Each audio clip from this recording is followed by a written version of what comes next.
We'll find out. Savan sent me this monitor, right? I'll just show you. Let's see if I can show it.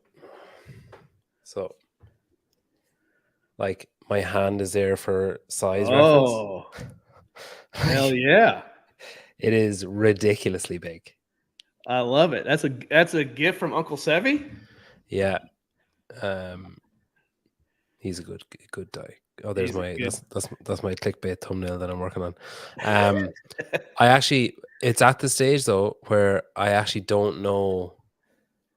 This is so trippy. It's like Inception. Look. Ooh. It never ends. I don't know where to put you, because like when I look at the screen then it's like I'm not looking at you, or it's like I'm not paying attention. So I don't know. Like if I look at you, I look here. But then it's like I'm like I don't know. Yeah, I don't know where to look. Maybe I need to like move the camera or something. I don't know. I'm sure we'll feel our way through it. Brian from Barbell Spin sent me that flag there today, but I didn't have a chance to put it up yet. So that was very kind of him. You're much loved. Yeah, I don't often say things like that about myself, but there's a good group of guys there. In fairness, very supportive group of guys. How are you? Man, I am. I'm in it, brother. If I'm being honest, I am in it. This is we're a week away from release, so just trying to do everything we can to promote the film and see what happens.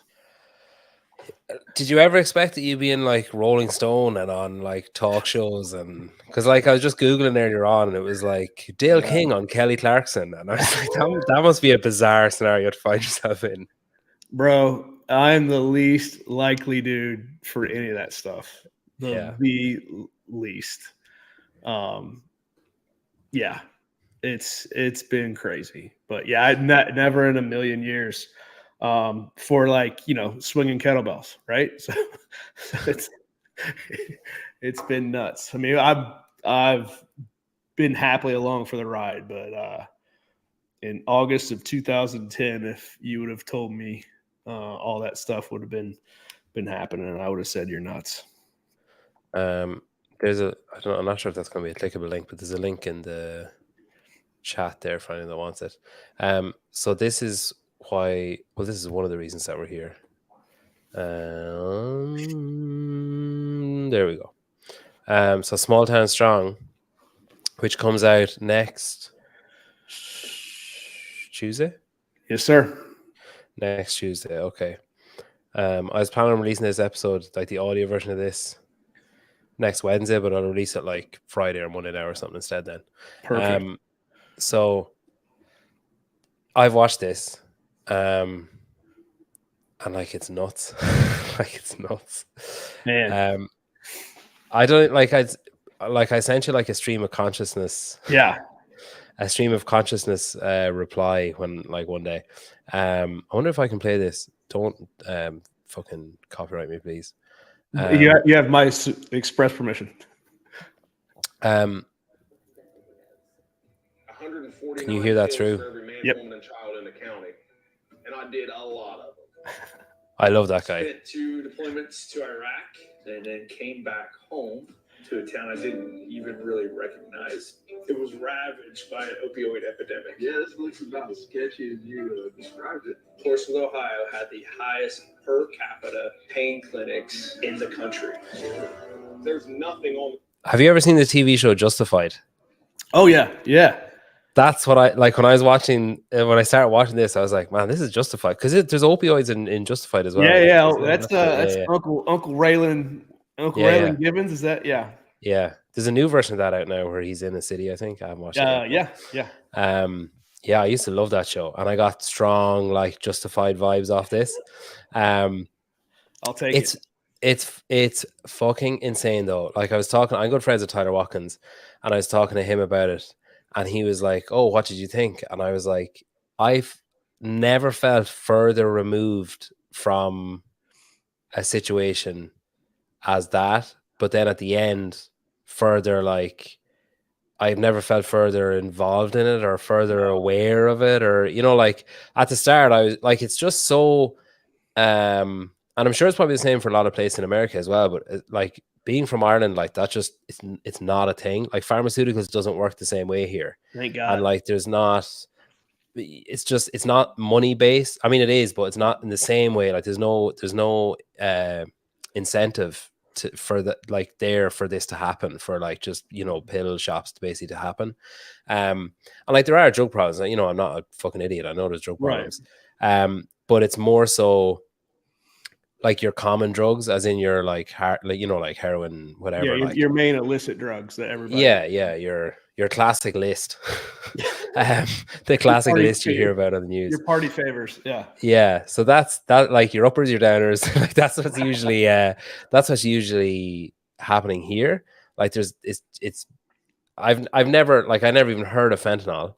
I never heard, like before watching this, I'd never heard of, well, I've heard Savan talk about it a couple of times actually, but I've never heard of it like in detail. I've heard of opioids, but only from like TV show like Justified and stuff like that. Yeah. But like, and I watched like, I think about half an hour of this, and then I was like, all right, fuck this. My wife's gonna love it, so I'm just gonna stop and like watch it with her as well. Yeah. And she was the same, where it was like, there's so much that you're kind of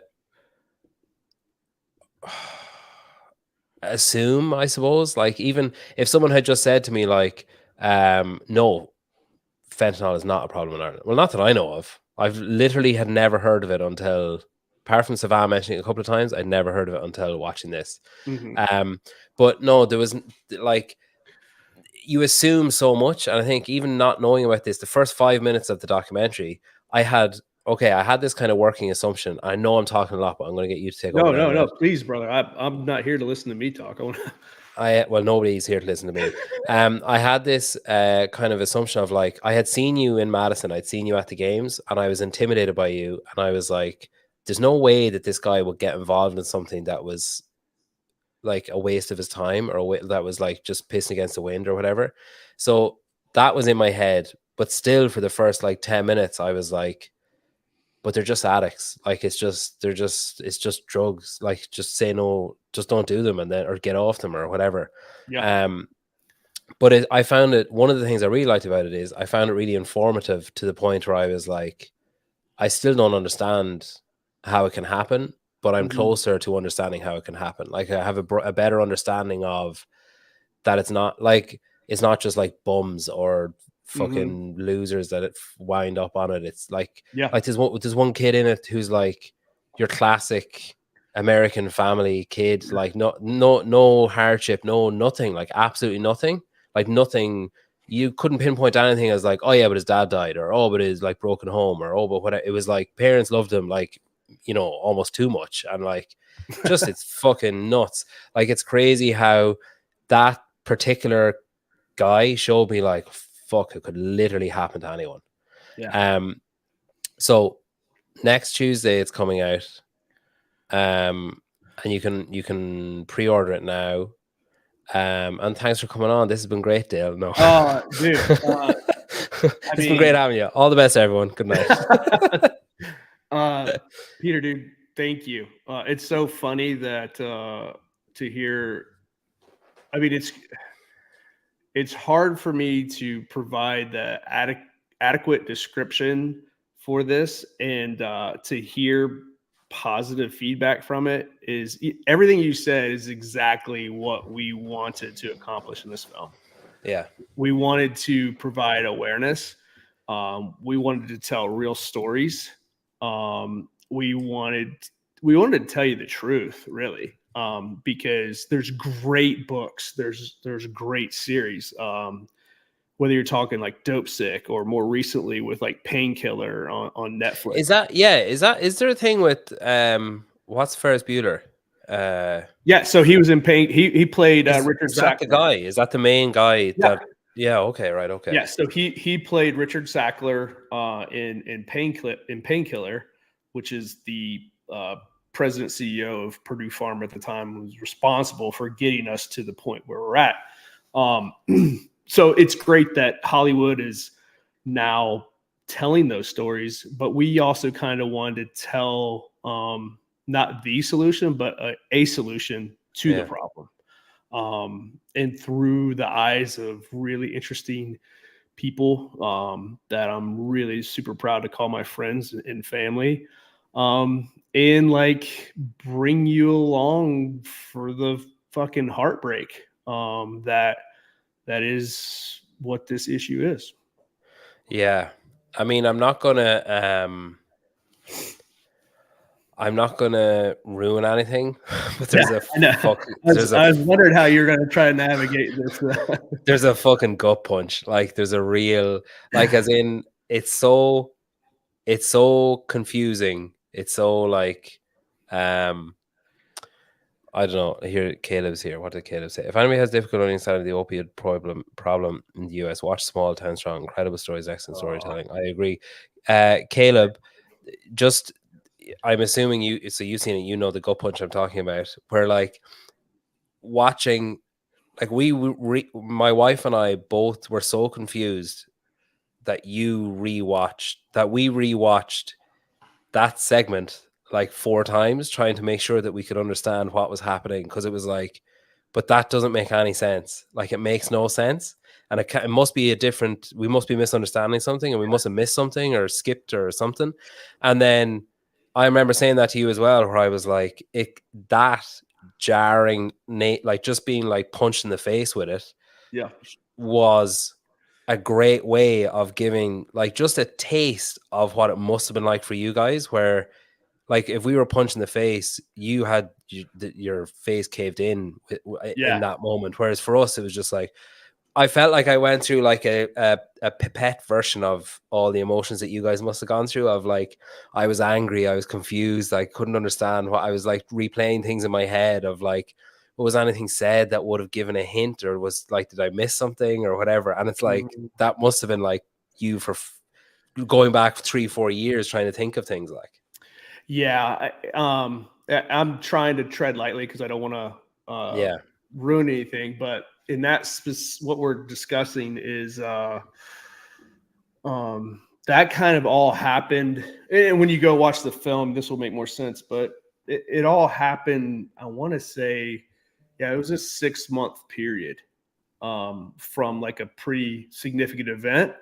And I was like, whoa, bro, like I didn't even know this was something you had been struggling with.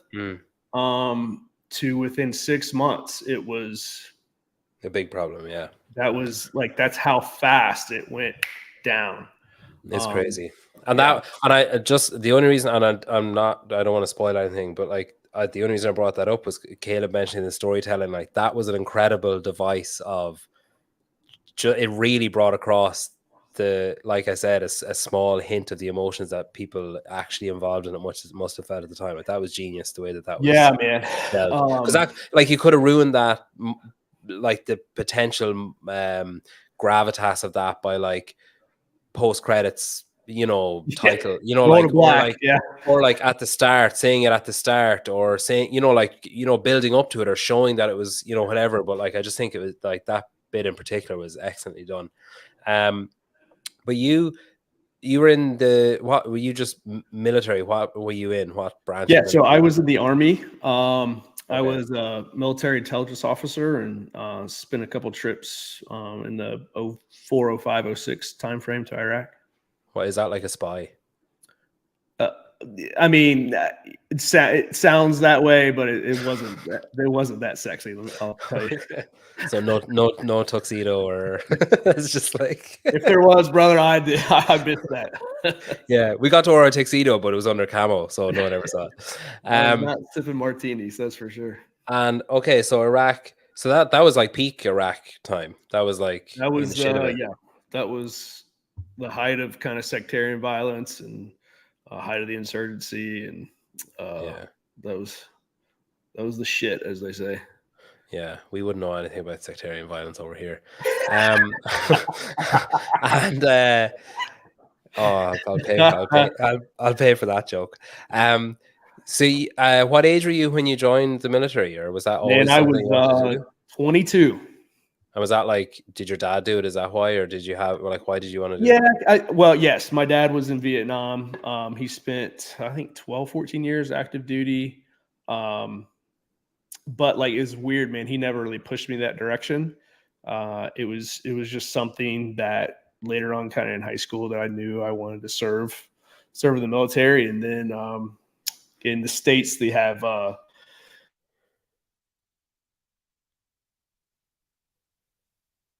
They have. What do they have, Dale? got me You now. here? Yeah, I have you now. Yeah. But yeah, so went right into college, and as soon as I graduated, I was going to serve as an officer in the Army. And then like harrowing over there. Like when you came back, were you a different person when you came back? Do you think? Yeah, but not in kind of like the stereotypical way that most folks think. I mean,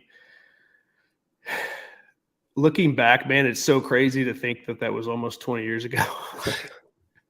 Like, I was joking with Chase. So Chase is the producer director. He's also a veteran, and I was like, dude, we're the old Vietnam guys now. Like, we're the ones talking about being in Nam like back in the 70s when we were in the 90s, you know? So, but even like, I get that, and this is obviously totally different, but I get that if there's a song on the radio and then they say the year it was from, and I'm like, oh, Jesus. Like they say, like, that's from 1998. And you're like, no, it's not. It's from last year.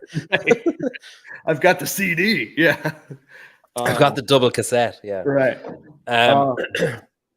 And then, so you were from Portsmouth, left, toured Iraq, came back to Portsmouth again? Yep. So I left in 99 for school, 4 years in school, a little over 4 years in the military. So a little bit over 8 years total while I was gone. So I came back home in 2007 to Portsmouth, started working for the federal government then. And I had found CrossFit when I was in the military. What was your job with the government? I work for the Department of Energy and Counterintelligence Security. Still a spy. Brilliant. Way less cool. Yeah. You need to rebrand the jobs that you've had. You need to change the way that you say them. So was Portsmouth then? It was like what year are we talking about with like where problems started in Portsmouth? So really kind of mid to late 90s is when the Oxycontin Express kind of was going through the Ohio River Valley. And what makes Portsmouth unique in this story is for those who've seen Dope Sick or Painkiller, when the folks are like in huge lines to get a prescription at a doctor's office, that had to be invented somewhere. Some guy had to figure that out. And we're infamously known for that. So the first guy to ever kind of do that scripts for cash business model did it in Portsmouth. And his name was Dr. Proctor.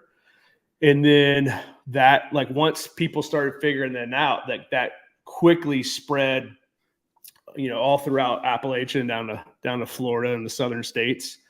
And at one point, man, I looked it up the other day, but from 2006 to 2014, in my county where Portsmouth is, there were close to 47 million pain pills prescribed in that time period. That's so that's basically 66 pills for every man, woman, and child every year during that period. Yeah, and then as soon as you remove people who aren't, like right, yeah. So when you remove all the kids, and then you're like the number whittles down pretty quickly to people who aren't taking tablets, and you're left with an insane amount. 47 million over a 6-8 year span for a county that has 70,000 people, and this never in the history had existed before. And is this like, was there just some loophole? Was it just like it was just never thought of to be made legislation that you can't do this? So this guy just did it, and then it just took off. Yeah, at the time, completely legal. Yeah. Obviously immoral and unethical, but And how come, like, why would, like, but that's the thing that I think I'm really confused about is that, like, say now here there's talk of, oh, we're going to open, what the fuck are they called? You know, like needle, like basically safe places to take heroin, pretty much. safe site injections or Yeah. safe. And like it's all over the news and everyone's talking about it and there's a big debate about it and it's back and forth of is it a good idea, is it a bad idea, and is it going to promote it, is it going to help, whatever. And like there's just constant fucking talk about it, or there's constant talk about like legalizing weed and stuff. So I don't understand how something like that, it's just like, yeah, it's fine. You know, it's just like kind of left to it just kind of wandered on. And like, is that just the classic thing you hear of, that I hear of American kind of politics, where it's just like money under tables and filibustering and delaying, and it just kind of, the problem exacerbated so much in that time? Well, let's kind of try to look at a whole thing here. It was 100% approved by the government, so FDA blessed off on it. There's a whole sadistic plot on how that happened, but at the time, it was blessed by the FDA. Then you have, if you look at positions of trust, number one ranked is your doctor. Like, you trust what your doctor tells you. The doctors were being fed misinformation from the pharmaceutical companies saying, hey, we literally have this magic pill here. It's not addictive at all, even though it's chemically identical to heroin. Let's not worry about that. But we've done these studies. We have all this literature. We have all these professional groups vouching for it. And when in reality, all that was just funded by pharmaceutical companies. So it's like, you want to blame the doctors and they're responsible. But at the time, everything they were being told was like, the quote was, this has been only 1% of patients had found this Oxycontin addictive at the time. So you get one guy to be like, well, and he's a little loose morally. And he finds out like, oh man, like he literally has a unbreakable stream of revenue. Like, you just come in, he's doing his job by helping the patient relieve their pain. And so just give them $150 cash. Say your back hurts, your knee hurts, your neck hurts, which whose fucking back, neck, or knee doesn't hurt. And we'll take care of you for the rest of your life. And once that genie bottle doesn't get put back in. So it like, do you think most people that took it at the start took it because, like, how much of a split do you think there is of people who took it because they heard like, oh man, it's fucking unbelievable, and like you can forget, like you know for an hour you can just switch off or whatever, and how many people took it because they were like, oh, I've had migraines and I heard that there's this magic pill or wonder pill? Like, what do you think there's a split there, or do you think it was all the latter and then gradually changed to being the former? In the beginning, it wasn't abusive, right? So, but once it kind of got out there, then obviously there was a risk of it being abused. But you also have to figure out too, it's like when you went to get surgery, when you were actually hospitalized, this was the drug of choice being administered to you. Let's give them heroin. Right. Let's give them some heroin. Now, granted, like, I don't think anybody would argue, like, hey, if I'm getting whatever surgery, I'm going to be hitting that morphine button. But I also know when I leave, I can't have access to morphine. Yeah. This completely had changed the game. So now you could get that heroin when you were hospitalized, and now you had access to it outside of the hospital setting, and it was like encouraged. The doctors were encouraging it. I remember when we used to give out fentanyl lollipops on the battlefield, and here we are in a crisis with opioids. Yeah, that sounds like something. That sounds like that Coca-Cola used to have cocaine in it, like in World War II. That sounds like that kind of story. How recent is that? Fentanyl lollipops? Oh, that's a thing. Like that's still, but that's also if you get shot. Like they're not just like handing those out. Like I was just thinking, I was at the eye doctor today with my son, and they gave him a lollipop, and he was going. I was like, "What do these fentanyl lollipops look like?" no. Like you just got your leg crushed by an IED, or you got shot, and your doc sends you gives you something to suck on till you get to the hospital. But that shows. I mean, even just that shows the what do you call it? The power of the drug. That if that's what it was used for, if it was used for something of that extreme, right? And then you have people if nothing wrong with them taking it, you know, like and we talk about this in the movie, but everybody knows like how much volume is in a packet of sugar, right? So, and you don't quote me on this, but like if that packet of sugar was fentanyl, that's like 2,000 therapeutic doses of fentanyl in just a packet of sugar, and of course, like that's 200 lethal doses. So that's like how minuscule and micro of a substance that we're talking about. Yeah, it's nuts. There's some, so the first, especially there's like kind of two sections in the film. There's like the first, like maybe there's a nice little introduction. Like I really like as well the town is like a bit of a character in it as well, like that you kind of see it develop and stuff. But there's like a kind of an introductory period. Then there's like you just kind of get slapped with stats for a little while. Then there's like story, and then there's more kind of stats towards the latter third, kind of like statistics and stuff. But some of them, like again, I was like pausing, being like, I have to have read that wrong. Like, there's no way that number is accurate or makes sense, or you know, like you're like the number of deaths, and you're like pausing it, being like, no, but there can't be that many people. Like, you know, it's fucking insane. Yeah. It's crazy, like it's crazy. Well, when you like before you left, then were you aware before you went to school and stuff? Were you like, oh, town's turned into a bit of a shithole? Like, no, man. So that was the thing when I was graduating, because I'm so old now. But in '99, there may have been a kid or two who you heard about like snorting pills, but that dude was like way out there. Like that person was not the norm, nor was it a thing in the late '90s, especially in high schools. But it really had just started it started the upswing kind of in the mid to late '90s.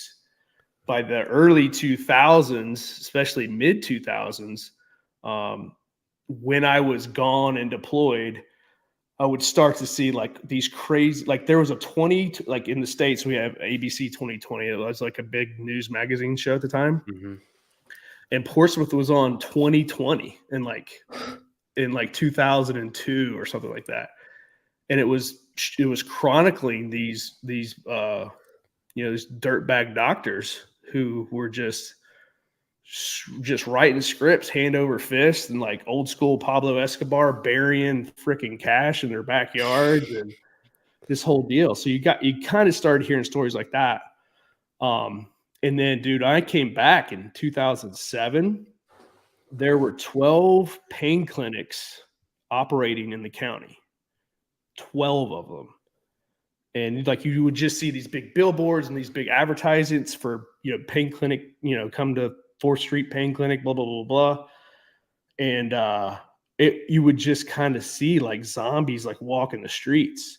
Was there like price wars with it and stuff? Like were they in competition with each other? No, dude. They, like you just had unlimited demand. Yeah. You had unlimited demand. It's crazy. It's crazy as well that like none of them were ever, attacked or like challenged by like family, like family of someone who was suffering with it. That did start happening. So now we're talking 2013, 14, 15 timeframe. And now it's just like the public pressure and rightfully so, like kids were dying, kids in high school were dying. And people in Portsmouth got fed up with it. And through public pressure, finally the DEA stepped in and like pain clinics became an illegal business model.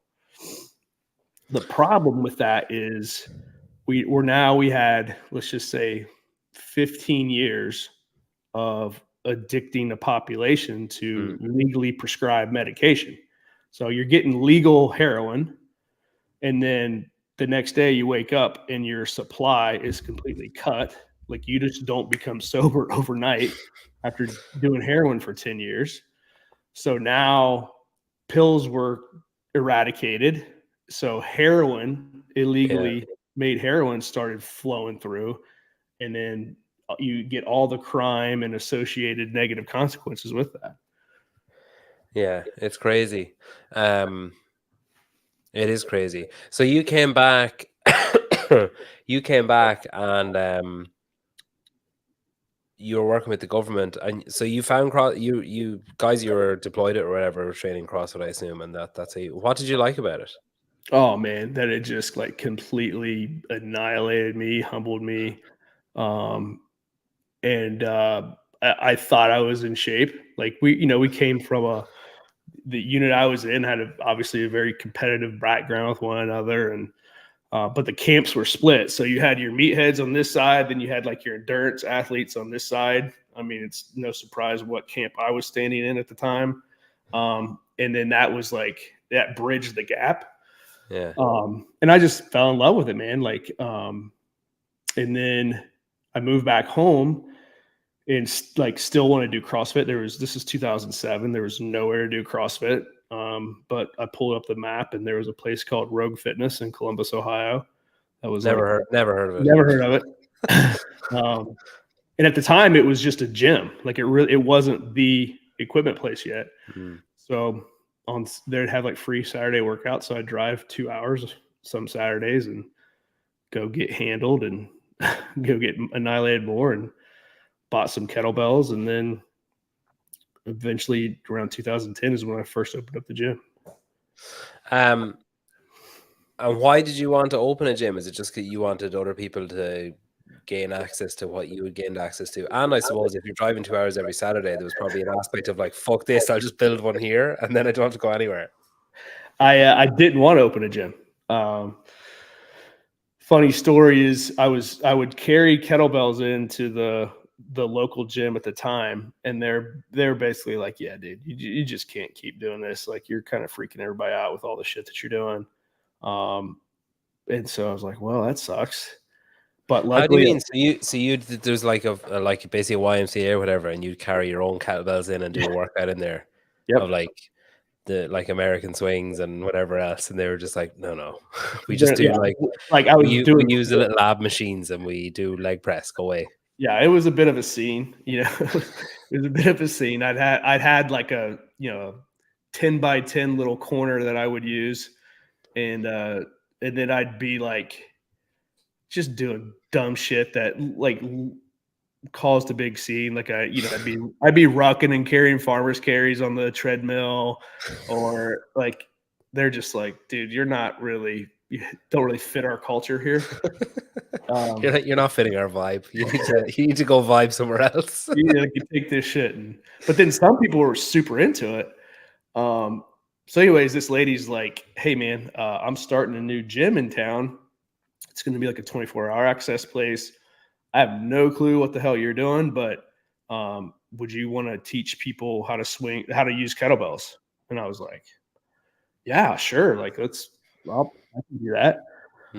Went and got CrossFit kettlebell certified back in the day with Jeff Martone. Had you done a level 1 at this stage? No, I had not done a level 1 yet. Because I was just like solely, at this point, I became like solely obsessed with kettlebell training. Yeah. And then she opened. Were you doing, when you say kettlebell training, what I picture is, those like kettlebell flows, where someone's doing like, like flipping it out of one hand and catching the other. Yeah. And like, is that what you were doing? No, I would do like, 21, 15, 9 kettlebell, single arm thruster. It was very CrossFit kettlebell kind of thing. Okay. But my main slightly relieved to hear that. Go on. Yeah, no, I wasn't I was not a big flow guy. But yeah, so I can imagine like someone doing flow, you'd be like, just swing the fucking kettlebell. You're fucking ruining it. Yeah. But yeah, dude. And so started teaching like 3 classes a night or 3 classes a week. And within 6 months, we outgrew the little group fitness room. And a guy who was one of my clients was like, "Hey man, my buddy has an abandoned warehouse. He's not using it. I think you could really go, it's 2,000 square feet. You could really move there if you wanted to." And then I was like, "No, dude."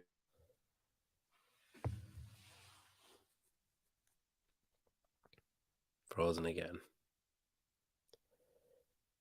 It was 10 seconds last time. Oh, this is long.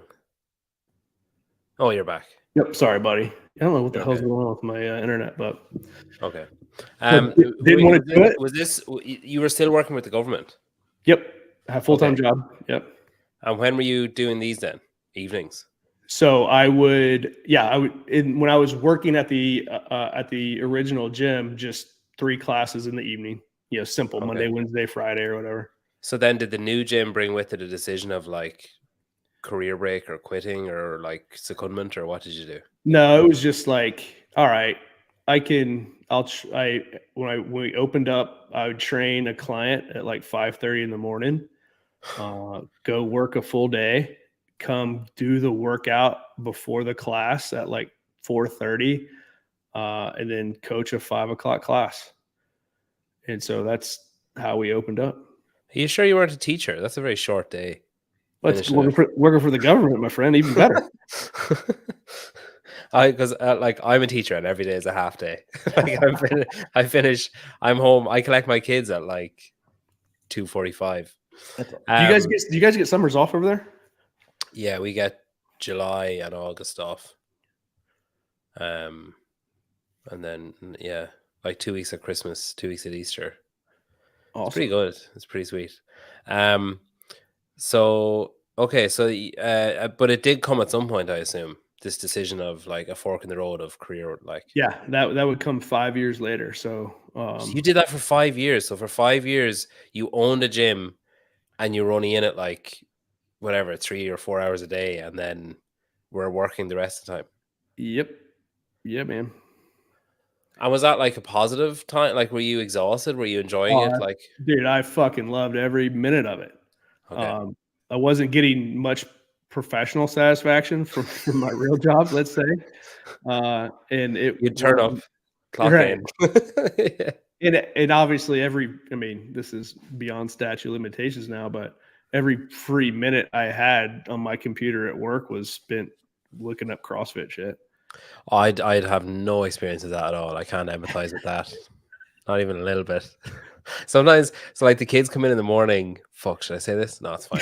Kids come in the morning. School starts at like 8:40, and the kids start coming in at about like 8:35, and like until 8:50 or 8:55, they do like this kind of mental maths book, like of like just quick addition and stuff. And when they're doing that, I'm just like flat out on Reddit or whatever website, just like, and they're like coming up, and I'm just like, slowly closing. Yes, it's like I'm stuck in question 7. It's like, okay, like that's the end of my CrossFit for the morning. Then, I think that's a very common thing in this environment of like burning the candle at both ends and focusing on 2 things. Yeah, I was young enough. I had no kids at the time, so it was just like going from 5 to 7, 8 o'clock at night was no big issue. And I was completely and utterly obsessed. Yeah. And like that was it, dude. Like my gym gave me a unit to belong to. It gave me a sense of purpose. And that's all I cared about. I mean, it's really all I still do care about, but especially like at that time, I didn't know anything else. Were you okay before then? Like, were you lost, or were you fine and just kind of muddling along and didn't realize it? Or I didn't like. It's easier to look back and see, but dude, I did some of the coolest shit imaginable when I was in the Army. It still had like a cool job, but I was just like, man, my life is without fucking meaning compared to what I was doing. Mm. And Is that just because the situations you're in were so high value, as in like such a big impact on things? yeah. I mean, and that's the thing is like when you're in that, you have no frame of reference to compare that to at the time. And there's never a day that you wonder if what you're doing makes a difference in the world. Yeah. And then when you get out of that high impact environment, let's say, you're just like, Well, then that is your frame of reference for everything right. afterwards. That is your frame. That's exactly everything your else frame is worthless, like, or everything, meaningless. like compared to that. And then it's just like, and then like in the States, dude, you get a government job and you go from one end of like a merit-based organization and you swing completely the other way to like, it doesn't matter what you do. Yeah. You're It's in just incremental pay increase. It's like, just keep shuffling your feet down the hallway and you'll be able to retire in 30 years and then die a meaningless life afterwards. And I was just like, I don't want to do that, man. Like that, Yeah. I can't, I'll hate myself. So 5 years into it, then you quit? I quit. Were you married at the time? Yeah, finally. And my wife saw the painting on the wall. She was just like, did you have kids yet? No kids. Yeah. And finally we got the gym up to a certain revenue level where I was like, hey, let me get it to this level and then I'll be able to make a break and we won't notice that big of an impact. She bought it. She bought it because everybody owns a business. Like, man, what you don't know, you fucking don't know. And like unforeseen expenses and this happens and that happens. But she bought it and God bless her for allowing me to do that. And so now I was like full time. Like this is like now I'm a gym owner full time and I could spend. Because it's even like you just said there that all you have to do is shuffle along your feet and you get your pension and you retire or whatever. Like, whereas if you quit, it's like, all right, Dale, fuck you. And it's just like you're just on your own. There's no pension, there's no safety net anymore. Like, so that it's scary, but it just shows the passion, I suppose, that you had for it. The first couple of months after you did it, like, did you ever have a moment of like, oh Jesus, like what have I done? Like maybe I should go back. No, dude. And this is what I tell people now, like when they ask me about it, I'm just like, hey, don't make a dumb decision. Number one, I didn't go full time on year one. It took me 5 years to get there. So it was a bit of a mitigated risk. But what I also now I'm able to tell people is like, you don't know how much more creative energy impact you can have if you do it full time. Because you're kind of like stuck, being pulled by two different forces. And then when you're a lion, you got to hunt for your food versus being a lion in a zoo. Like you can unleash some pretty creative energy to get stuff done. In that year, that summer that I quit, my business partner and I launched another side hustle. It was called Doc Spartan that same year. And, as God had plans for us, a year after that, in 2016, we were filming an episode for Shark Tank. So it's just like that would have never happened had I still been working my full-time job. So Shark Tank, that's like, I think we call that like Dragon's Den, do we? Is that where you go in? Yeah, okay. And what was that like? That was just like a circus show of stress and like navigating, trying to manage conversations, not look like an idiot, but also like a very wonderful experience in the fact that I don't have a business background. Yeah. I mean, I would say I was a decent affiliate owner because my heart was in the right place, but I had no e-commerce direct to consumer product line experience whatsoever. A fucking TED Talk. Jesus Christ, Dale, you've had a fucking weird life. Brother, that is the best way to describe it. A very weird life.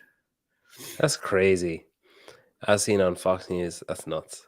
Yeah, so this features heavily in the documentary as well then. Yep. And we'll get to that later on, but just when I saw that like cutting implement, I was like, oh, I recognize that. Yeah, so it's basically like deodorant, like different skincare, and then like like soap, body wash, that kind of stuff. Yeah, we hand make all of our products, all of our skincare and grooming products from all natural ingredients. Ooh. And we do that with folks who are in recovery. God, I might buy some of that myself. Yeah, so you started doing that. Why? Like, what was that? Just like gap in the market kind of thing, or like what brought that on? So the first product we ever had was a all natural first aid ointment. It's called Combat Ready Ointment, and at the time I was doing a lot of work with adaptive athletes.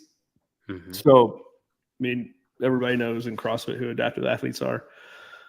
So my buddy, unfortunately lost his leg in Afghanistan in an IED attack, and to help get back on his feet, like I was telling him everything I did to open up my CrossFit gym. And so he was kind of doing the same thing. And then, eventually it led to people wanting us to put together a team of adaptive athletes, like back in 2013, to compete in these like local CrossFit competitions. Smooth. That's such a good name for a moisturizer. That's so funny. Yeah, dude, we're known to have a little fun. We don't take ourselves too serious. That's cool. But working with those adaptive athletes, we would see like they get pretty gnarly rashes for where their prosthetic limb fits into their device. So a lady at my gym was she was making like all natural creams and lotions on the side, like selling them at farmers markets. And I was like, hey, like you should look into making a first aid ointment. I think we could like sell it here at the gym. And that's what she did, man. Like on the kitchen table, like we said, we'd be 50-50 partners in it, and just going to sell a few items to the members at the gym was the purpose of it. The first aid ointment, is that like, I don't know if you guys have that. Is that like, is it basically like nappy cream essentially, or diaper cream? Yep. Yeah. Yep. Okay. Just so I can picture like what I'm thinking of here. Okay. So that started off, and then it just grew a little bit, I guess, like slowly over time. Like, oh, we need a bigger table. Oh, we need 2 people doing this. We need 4 people doing that. Like, just kind of got bigger and bigger. And then what's this Caleb saying now? I've heard CRO works really well on deployment tattoos too. Yeah, he may have firsthand knowledge of that. Oh, okay. Yeah, he's Mill as well, isn't he? I've always wanted to say that. He's Mill. I've always wanted to say that. So he, so, and then, okay, we'll come back to Doc Spartan in a minute. I just want to get to, I'm kind of trying to follow a timeline. Yeah, man, sorry. It's no, I like clusterfucky. No, I'm liking, there's loads of stuff that I want to talk about. I feel like I can't just like dive straight in and skip bits. So you open the gym, and then at what point is it a case that someone just joined the gym and you were like, oh, that person's an addict, like they're, like they told you, or you realized or whatever, and then you thought you could help them, or was it an outreach thing? Like, were you going and finding people, or how did the link come between people who are addicted to fentanyl or previously addicted to fentanyl coming to train with you? I would challenge anyone that would had a more negative viewpoint on addicts than I did at that time. From the time I returned home clear through 2018. Because I viewed them as like the mascot for everything that was wrong in our town. It was their problem. They had ruined the town. They had brought this sea of criminality to our area, and it had rotted our town from within, was my point of view at the time. And it wasn't until my very good friend who happened to be my personal attorney, was working out at the gym. His name's Billy. He's featured in the film. He's like, hey man, I got a new job as general counsel for an addiction treatment center in town, which happened to be the area's largest nonprofit treatment center called the Counseling Center. He's like, CrossFit has been basically my saving grace as someone in recovery. I was like, dude, I didn't even know you were in recovery or an addict. You're like, sorry about all that shit I said in front of you for the last.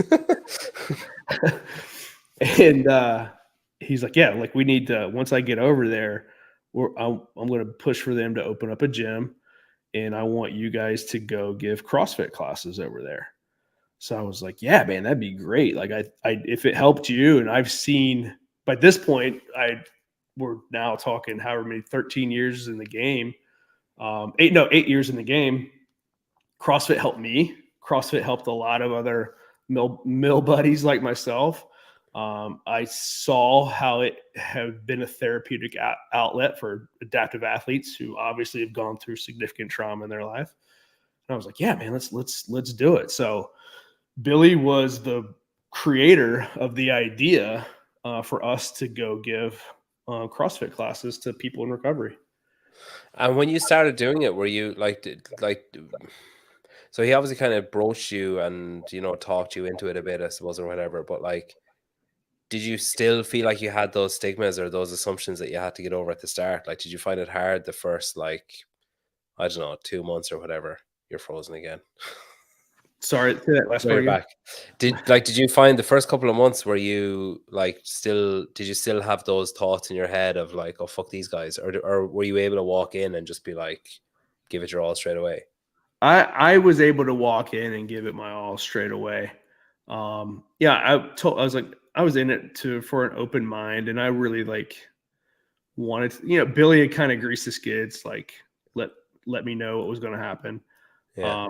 And like, it wasn't, he'd helped me change my viewpoint. And it was just like, they helped me, I feel, way more than I've ever helped them. And that was just like the best opportunity, the best time to have a conversation with somebody is right after a workout. And I wasn't approaching it from a judgmental point of view. I was just like very curious, because I was just like, how the hell do you try heroin? Like like it's not going to be a surprise. Like, what's going to happen. Yeah. Like, no one's a social heroin user. Like, that's not heard of. And they were just very honest with me about how they got to where they were in their life. And that's when I really began to understand what people are going through with addiction. It completely changed my entire viewpoint. And if they're in that place, are they in the process of recovery? Like, do they have to go through certain steps to get to there, or can they literally just stop on a Friday and go in on a Saturday? They can do that for sure. Like, there's we'll have people that come to our classes that are 24, 48 hours sober. We'll also have people in there that are 7 years sober. But to be a client, there's like levels of treatment and care. The most intensive is inpatient. So you're basically there. You can't really go anywhere for a period of 30, 60, 90 days. Then there's like what they call outpatient care. So you have a place, you might have a part-time job, but you still go back to the counseling center to receive services. But we work with all of them. There's a guy in the documentary who he lived somewhere else, I think, and the judge, he was praying that he wasn't going to get let back out, because he knew if he got let back out, he was just going to take more drugs and like he'd just be back. And the judge said, "Oh, I'll send you to Portsmouth instead." Is that because of your program, because of that place, because of that like clinic that was running CrossFit and stuff? Is that why he was sending him there? Not specifically because of our program, but specifically because of that facility. Yeah. It has a reputation for being one of the most results driven agencies in the state. Yeah. It's interesting, like, because it's kind of counterintuitive to, oh, you have a drug problem, I'm going to send you to Portsmouth. Sounds like sounds like a bad plan. It's like, oh, you've got a gambling problem. Well, there's this great place in Vegas. I'm going to send you there. Right. Yeah. Okay, and then so is it self-contained within that, or does it come to, like, do you bring those members of the I'm lost for the fucking word, the place, clinic, TCC, Counseling yeah, Center. do you take them from there to your gym as well? Like, do they come to both, or is it all like in-house, say? If they're a client that's inpatient or outpatient, they stay at that gym. Okay. What we will do is, given enough openings and opportunities, once they're ready, we'll take clients and then offer them jobs at one of the 3 businesses that I have. So those 3, Doc Spartan, the kettlebells. Yeah. So we have like a small parts machining and packaging company. This fucking internet, man. Dude, sorry, I got you there. Yeah, I think Philip nailed it on the head. Portsmouth internet. So you was that in the lockdown and stuff with gym equipment? You started doing that, kettlebells, and are they rogue kettlebells that you're repackaging, basically? Is it, or that you're finishing off kind of? No, we're just a subcontractor, so it's 100% Rogue kettlebells that fortunately Rogue decided to go with a foundry in Portsmouth to make those kettlebells, which was really, really cool for me. Foundry is like melting metal and pouring it and whatever. Okay. Yep. We don't really have those here, I don't think. Well, I don't know. I don't have one around that I can see to there's none of my field of vision. Okay, that's cool. So, and what's the third business then? Doc Spartan. So Doc Spartan, PSKC CrossFit, and then Spartan Solutions Group. Oh, the actual job. Okay, right. Okay. Yeah. Or the gym. Okay. And how do you, like, you've surely been burned. Like, you've surely hired people or invested, even not even gotten to that stage, but like invested your time and your care into people and your compassion and your energy and everything, and then have them just disappear, or have, like, they could be, maybe they're a client in the facility and you're like, oh, this, like, they're going to do it, like, I'm so proud of them, blah, blah, and then they're gone. And like, you surely have had those moments, I would imagine, like, multiple times, because it's the nature of the addiction. It's not like, reading up about it. I say reading, like Instagram posts maybe. But like, it's like, basically it's the same thing, the same part of the brain for sugar, and like, it's the addiction center is the thing that's driving it, and there's no logic to it. There's no, like, it's not an obvious victim that gets sucked in. It's like, it can happen to anyone. So then the nature of that means that, like, no matter how far into your recovery you are, it doesn't take much to talk yourself into, like, one is fine. Like, how do you pick then who you bring, like, to employ? Like, do you just is it just anyone that makes it through is viable for a job, or do you say, like, okay, well, we can take on X amount of people and I have full trust in that person because I've spent enough time with them to understand and know that they're not going to let me down or whatever? Or do you just employ everyone and hope that they don't let you down? We kind of rig the system in our favor. And what I mean by that is, I do CrossFit classes over there. We do 20, 25 classes a week there. And I just kind of use that as a recruitment and selection period. So I only bring over people that I've seen go through those classes. So I can kind of get like a character assessment of them. Yeah, are you looking for something specific in that class? Like, as in, like, you can tell a lot by someone by how they work out, like rep shavers. Yep. No, 100%. Right. It's like someone stands up from their 20th burpee. They've done 15. You're like, oh, you're not getting a job at Doc Spartan, buddy. You can jog on. It's it's a feel, man. And that's just not from, owning a gym for how many years now? 13. I will have employers that come to the area ask me like, hey, who would be really good to work for my company? Like, Yeah. and if I'm gonna do that, like I want to hire people from a CrossFit gym, regardless of addiction or not. Like, I think that's the smartest thing you could do is like, if you're going to open up a company in a new town, go to that CrossFit gym, ask that owner, hey, do you have any really good people I could hire? Because you're going to find your like most disciplined, most committed, most hardworking people in there. And they'll weed out the shitheads. They'll Yes. weed out the like, oh yeah, no, not that guy. Right. Yeah. Like, Team play, yeah. he'll ruin your whatever your team is. He'll ruin the dynamic. He'll like, yeah, Yeah. no, not the, yeah. That's true. And so I just have been able to use that to our own advantage, and it doesn't work out. Like we're not 100%. You know, Is it hard when it doesn't work out? Like, is it hard when it's fucking it? The first time's the worst. The first time's the worst. We actually kind of in the beginning we took 2 guys through. One is featured in the movie, Andrew, the guy you were talking about earlier. And there was another guy that went through at the same time as him, and and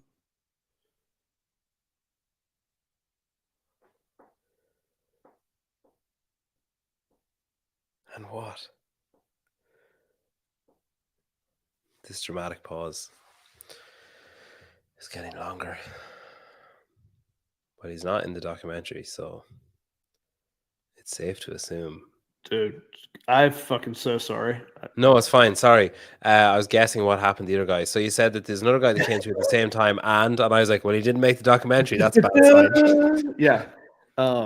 So we did like a snatch and grab on him basically because he was kind of out in the wild.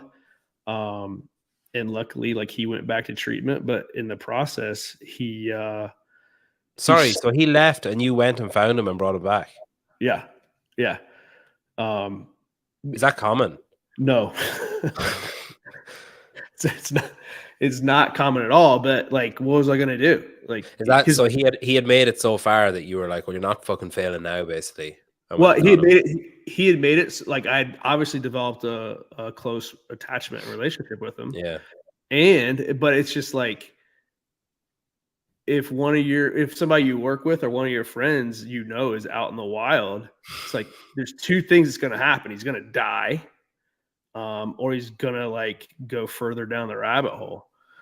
So this is an amazing comment from Kenneth.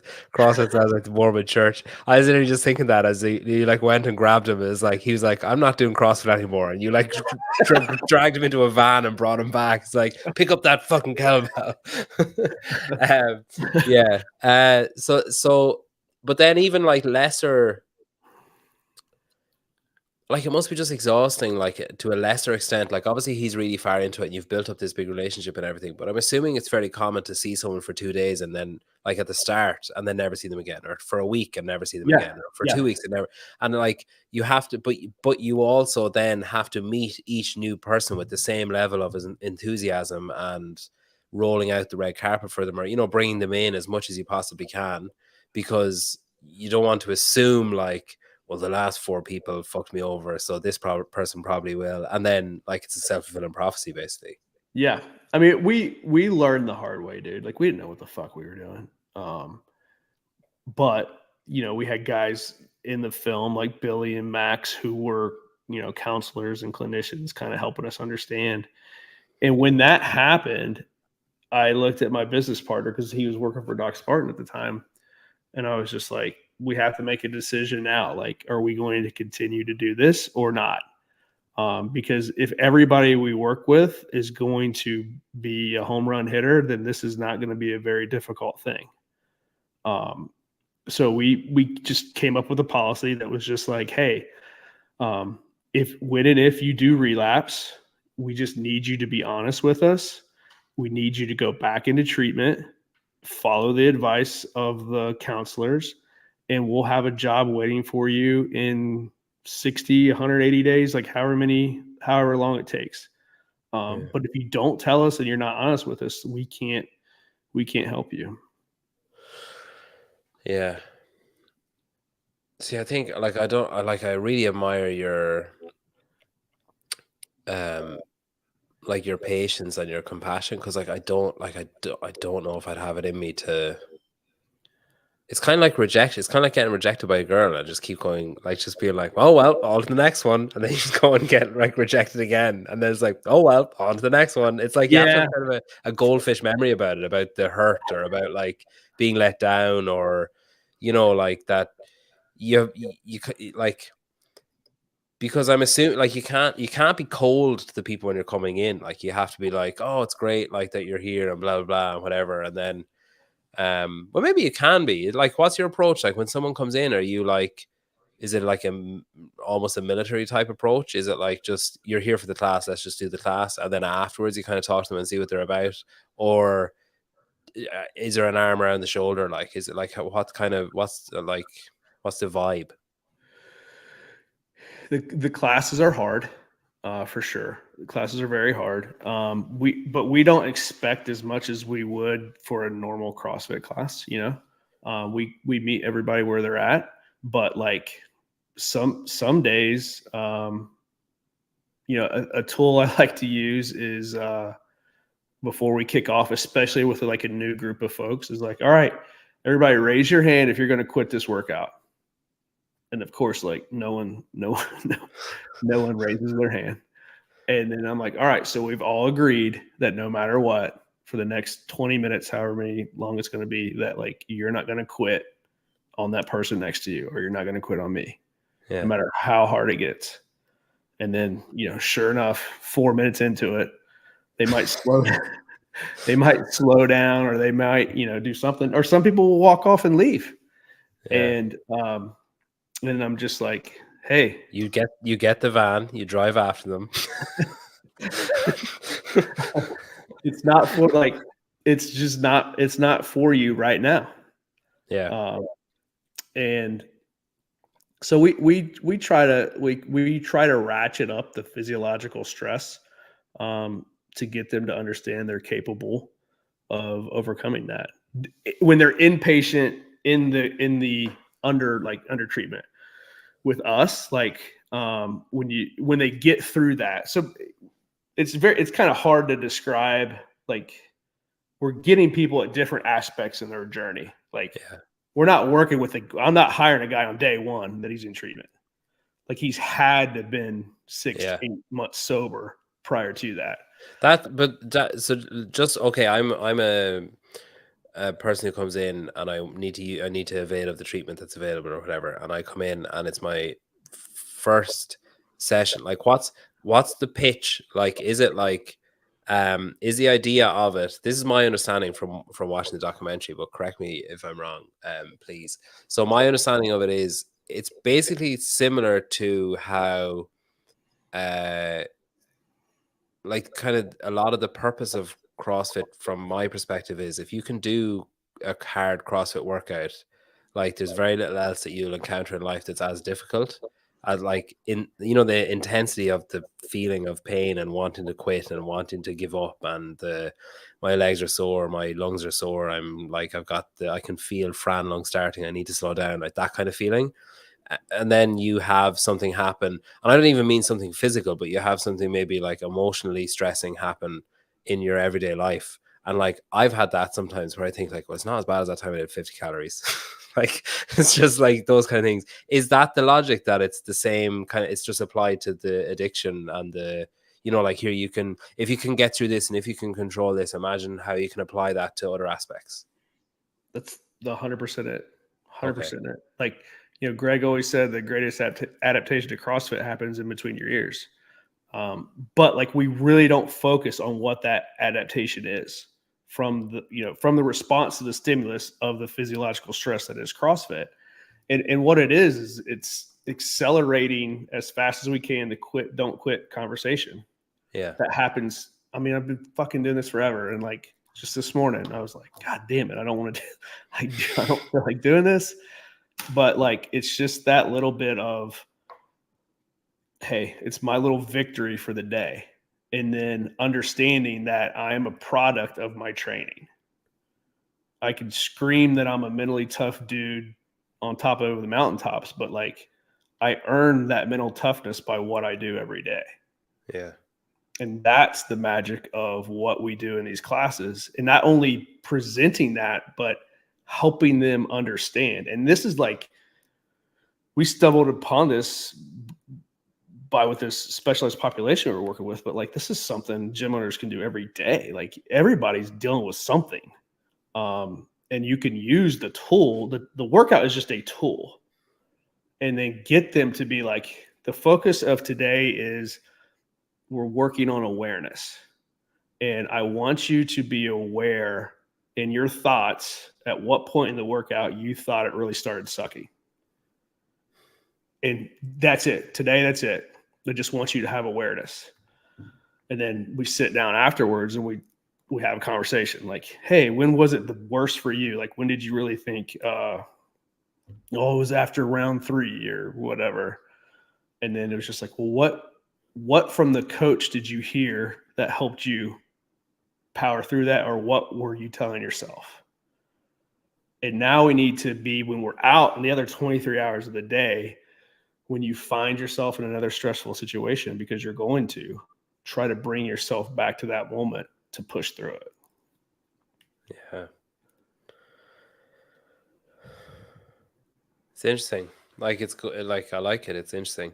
And then, so you go through the steps. So obviously I'm a model CrossFit class goer. So you instantly think like, all right, Doc Spartan material, let's hire him. So I finished my time in the clinic, and it's like, right, you go with Dale. He's gonna sit you down and, I don't know, show you how to make soap.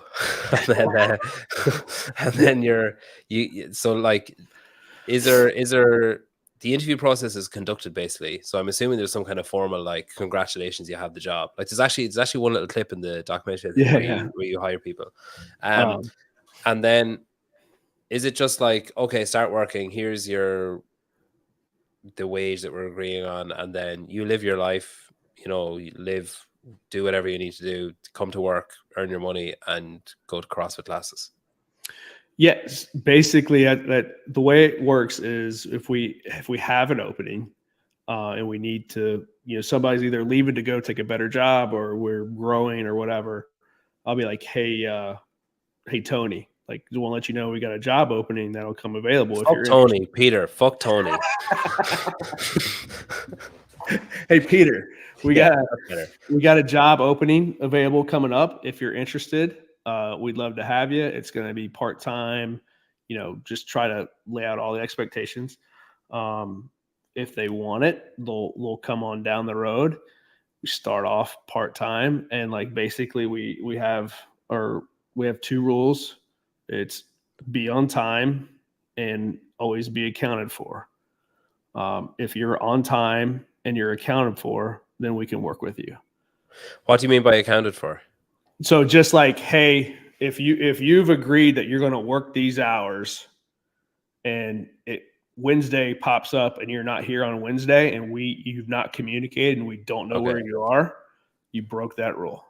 Yeah. Then you're obviously going to assume the worst. Yeah. Yeah. And so that's it. Like, am I currently in an outpatient facility? Like, am I being housed, or how does that work? Yeah. To work for us, you have to be in an outpatient. So there's a myriad of ways. Like, we want them to still be under care of the counseling center, and the counseling center has what's called transitional living. Okay. So to get in that kind of subsidized living.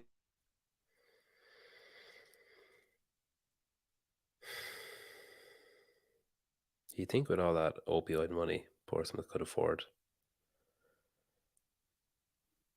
better Wi-Fi? There, you're back now. Yeah. I just made an awful joke about Portsmouth should be able to afford better Wi-Fi. Okay, so it's remarkable, really, because like, I've heard Greg talk a lot about the bus vexing problem thing, and I think it's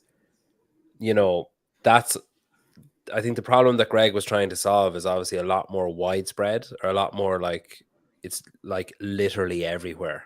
Like, obesity is literally everywhere, and like, you can't go anywhere without seeing it basically now. It's like, it's gone insane. And like, levels are increasing and whatever. And like, I think it's interesting though how the solution that he found for that problem can be transferred to this, like, which is, I don't know how you describe it. Like, it's equally vexing. It's like upsetting. I don't know. It's like unfair. It's hard to think of a catchphrase for your problem or Portsmouth's problem.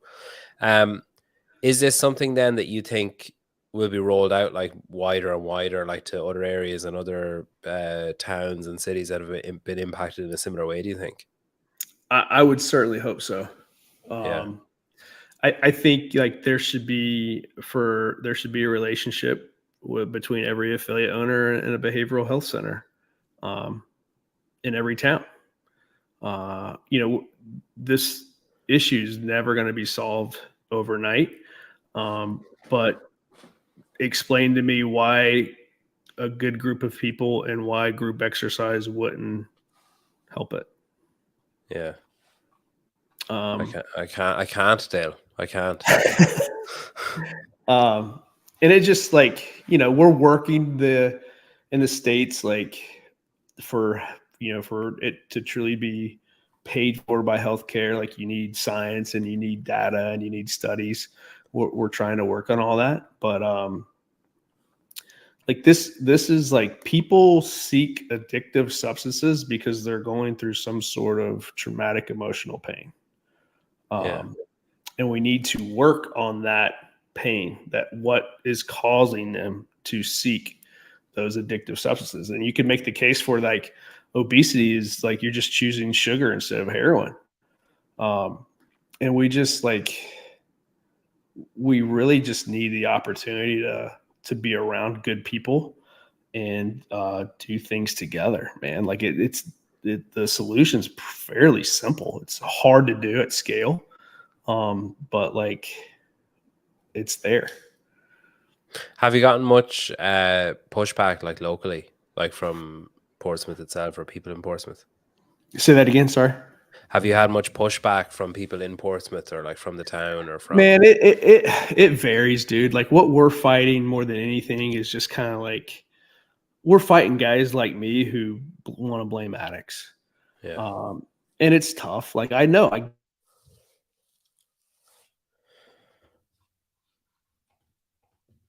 just going to show this while he's gone. I might come back then.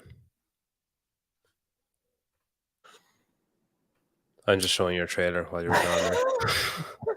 We actually, just when you were gone there, we actually watched the entire movie when you were gone.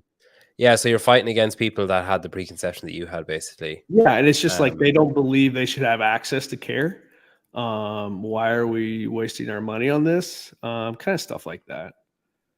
You look great there, Dale. Like you look great today, but you look there's like a person on Kelly Clarkson. That's why. Yeah, but still. It's still you that's there. Like it's not a fake. It's not like it's AI. Yeah. Oh man, I've been shook by AI today now. Where I was doing something on Photoshop and the picture that I had wasn't wide enough. There was like a white gap.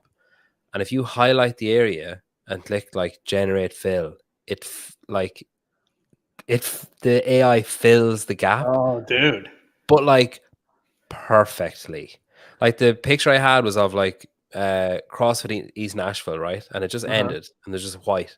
And when it filled it, there was a fucking athlete in the background. Like I was like, how did it know that this? And like I could not. I genuinely nearly fell off my chair. Was this like Canva's AI integration or like it's Photoshop's? Yeah, it was just. I was just like I was watching a video of it, and it was like left click, right click, do this, and I was like doing it, and then it was like generating, and it was like sometimes it works, sometimes it doesn't work, and whatever. And I was like, oh, okay, well, what the fuck? I was like. It was like it had lines on the floor. There's no lines on the floor in the rest of the picture, and then there was a line, like a perfectly like a CrossFit line, like on the floor. There was like a rack with kettlebells that wasn't there, and there's none on that wall, and it was just perfectly placed. And there was an athlete that I fucking swear was Tola Marquinhos as well in the background. It's like it was just bizarre. But yeah, that's an aside. So. the aim then, what about like rolling out? Like, have you talked to CrossFit much, like to HQ much? Are you trying to like make it? Obviously, the aim of the movie is to make it more widely known and make it more like. I guess, would it be fair to say that the purpose of the movie is to share the story and like to show what's possible and show that like this works and that it's an answer to the problem or a way of combating the problem, but also those people that you're arguing with, it answers that. Like, I mean, I had no idea at all, and I still had preconceptions, and it hasn't affected me in any way, shape, or form in my entire life, but I still had preconceptions about it. And this film answered all of those preconceptions and told me that I was a fucking idiot in the first place. Awareness and education never hurt anyone. Yeah. You may not agree with it, but at least you get to hear a side of it that you probably never heard before. And yeah, like we want to get the message out that it's, like I said, it's not the solution to the problem, but it's a solution to the problem. And we understand that our audience is going to be, heavily skewed in the CrossFit direction. And for those who feel called to do so, there's a method out there to do it, and they could take it upon themselves to do it. Nothing's stopping them, or we would love to help them as well. And I believe, like Nicole Carroll and I have talked a few times, and there hopefully may be something in the future that have like more of a formalized course around it. Is this Jeep legal? Because you were driving around in that in the film. Is that like a roadworthy vehicle that you're allowed to drive around town in, or is that just like? Never let the question of legality get in the way of that.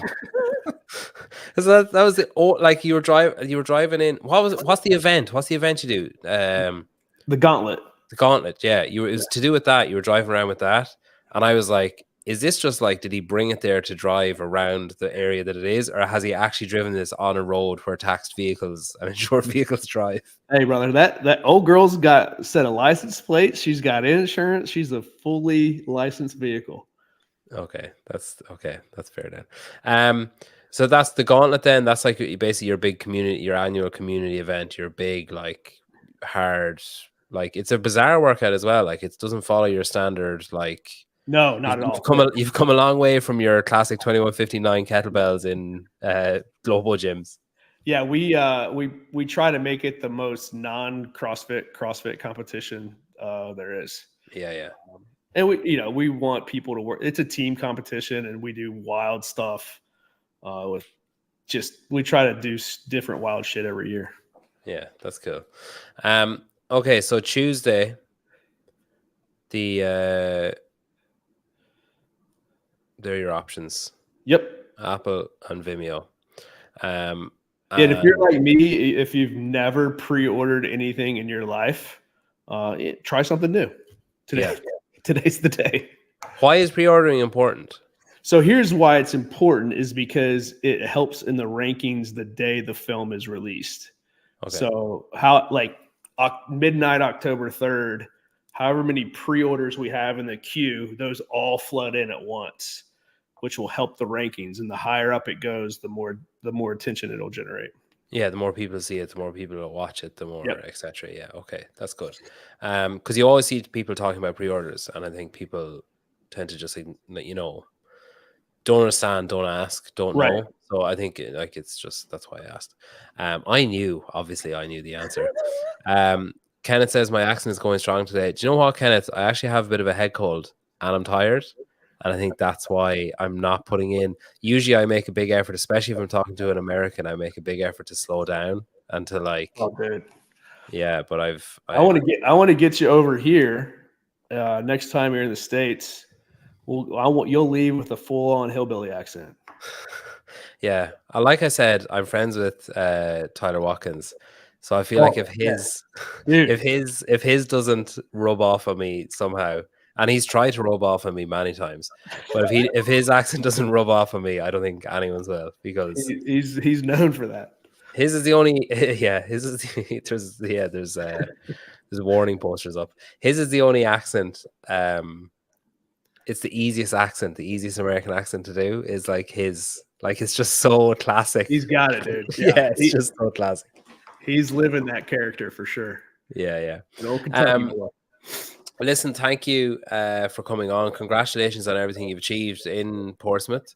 And with this film, like it is like genuinely amazing. Like it's a really, really good film. I really loved it. Thank you, Peter. It releases on Tuesday. You can pre-order it. Do pre-order it if you're planning on watching it. Pre-order it because you'll have it to watch straight away, and it also helps Dale and helps the guys, Jason, the guys that put it out there as well.